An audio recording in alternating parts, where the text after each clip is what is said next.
എടാ കണ്ണാ, നിനക്ക് ആരെങ്കിലും സംശയം ഉണ്ടോടാ? അവൾ ഒരിക്കലേ ആ സാഗരമൊക്കെ ആയിട്ട് ചുറ്റിക്കറങ്ങി നടന്നതാ. അവന്റെ കാര്യം അറിയാലോ. എന്റെ മഞ്ജുനെ രാഖി രാമാനം കട്ടുകൊണ്ട് പോയവനാ ഈ പറയുന്ന സാഗർ. അവനാണെങ്കിലേ തോമസ് വൈദ്യന്റെ വീട്ടിൽ നീ കിടന്ന സമയത്തൊക്കെ അവളുടെ കൂടെ ഉണ്ടായിരുന്നല്ലോ. ഇതിനൊക്കെ ഞാൻ എന്ത് മറുപടിയാ കൊടുക്കേണ്ടത്? എന്റെ മഹിയെ ആരെങ്കിലും തെറ്റായി ചിത്രീകരിക്കുന്നത് എനിക്ക് സഹിക്കാൻ പറ്റില്ല. അതല്ലെങ്കിൽ ടൂറിന് പോയപ്പോ അനന്തുവേണ്ട എന്തെങ്കിലും അബദ്ധം പറ്റിയോ? ഇങ്ങനെയൊക്കെ ചോദിച്ചാൽ ഞാനെന്ത് പറയാനടാ? അയാൾ തെറ്റ് ചെയ്തെന്ന് ഇപ്പോഴും എനിക്ക് വിശ്വസിക്കാൻ പറ്റുന്നില്ല. ആ, ഇനി വിശ്വസിച്ചല്ലേ പറ്റൂ. ആരെങ്കിലും അവളുമായിട്ട് കറങ്ങി നടന്നെന്ന് പറഞ്ഞാലേ നീ അത് വിശ്വസിക്കേണ്ട കാര്യമില്ലായിരുന്നു. പക്ഷെ ഇവിടെ തെളിവുണ്ടല്ലോ. ആ തെളിവാണല്ലോ അവളുടെ വയറ്റിൽ വളരുന്ന ആ കുഞ്ഞ്. ഇപ്പൊ എനിക്ക് കരുണയുടെ ബഹുമാനം തോന്നുക. അവൾ എത്ര കിടന്ന് ചാടിയാലും തുള്ളിയാലും ദേഷ്യം കാട്ടിയാലും അവൾ ഇതുപോലെ തെറ്റിയില്ല. ബന്ധം പിരിയണമെന്നൊക്കെ പറഞ്ഞിട്ട് സ്വന്തം വീട്ടിൽ പോയി നിൽക്കുക.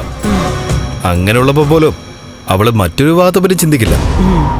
ഏതെങ്കിലും ആണുങ്ങളുടെ പിന്നാലെ പോകത്തുമില്ല. എനിക്ക് തൽക്കാലം ഇതേപ്പറ്റി ഒന്നും പറയാനില്ല. ഞാനാകെ തളർന്ന വന്നിരിക്കുന്നത്. എനിക്കൊന്ന് കിടക്കണം.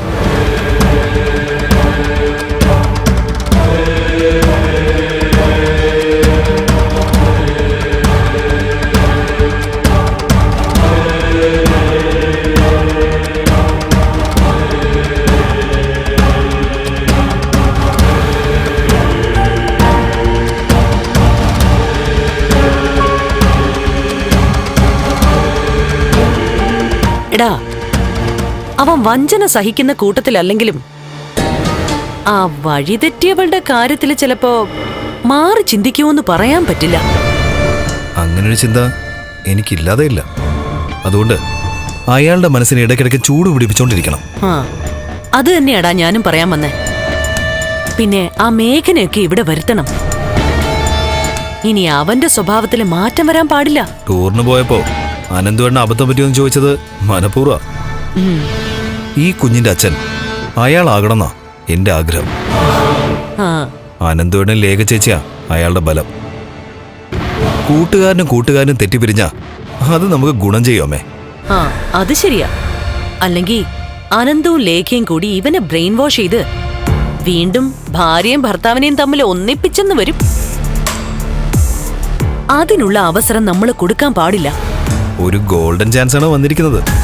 ഇനി ഇതിന്ന് പിടിച്ചു കയറണം. നഷ്ടപ്പെട്ടതൊക്കെ തിരിച്ചു പിടിക്കണം. അങ്ങനെ എല്ലാം കൈപ്പിടിയിൽ ഒതുക്കാൻ പറ്റിയ ഇനി ഒന്നും ഞാനും മേഘേണൊന്നും വിട്ടുകൊടുക്കില്ലാമേ. അയാളുടെ ഇപ്പോഴത്തെ ചൂടുണ്ടല്ലോ, അത് കെട്ടടങ്ങുന്നതിന് മുമ്പ് എല്ലാത്തിനും ഒരു അവസാനം ഉണ്ടാക്കണം.